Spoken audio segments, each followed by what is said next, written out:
Well, joining me now is Mkhaimar Abu Sada, an associate professor of political science at Al-Azhar University in Gaza. Thanks so much for speaking to us. I mean, what are your expectations here for Israel? They've deployed tanks to the border. Do you fear this could escalate, or will a ceasefire have to take hold because it really is a lose-lose situation?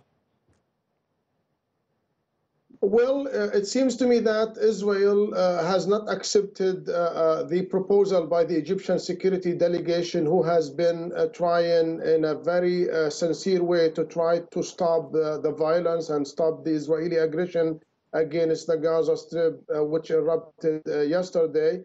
But we have heard from different Israeli sources that Israel doesn't accept ceasefire agreements with quote-unquote terrorist organizations. So it's Israel who is not accepting the ceasefire, and it's Israel who continued its massive bombing against the Gaza Strip last night. Hamas, from its side, has accepted the ceasefire proposal by the Egyptians last night at about 10 p.m. Gaza time. Until now, the ceasefire is shaky. There is a state of no one knows what's going to happen next. Netanyahu is supposed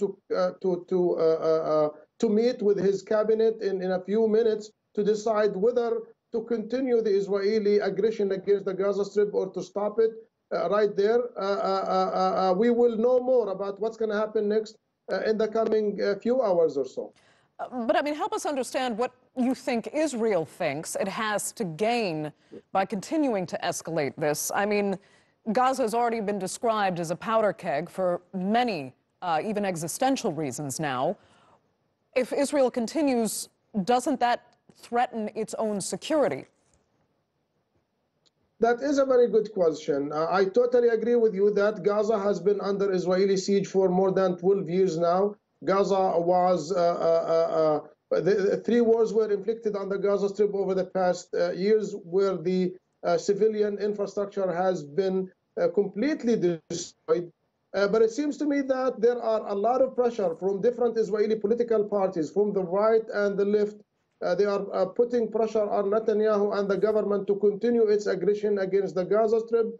Israel is going into its parliamentary elections on the 9th of April of next month, in about 2 weeks. And Netanyahu and the Likud party, who is governing the current government in Israel, are trying to improve the result of the elections, the Israeli Knesset elections. So this is one of the reasons why Israel is continuing its aggression against the Gaza Strip for election reasons. And second, the Israelis are saying that their deterrence against Palestinian resistance groups has deteriorated over the past few months, and they are trying to retain their deterrence policy against the Palestinians and other semi-state actors in the region. Okay. Mkhaimar Abu Sada, we'll have to leave it there. Thank you so much for joining us.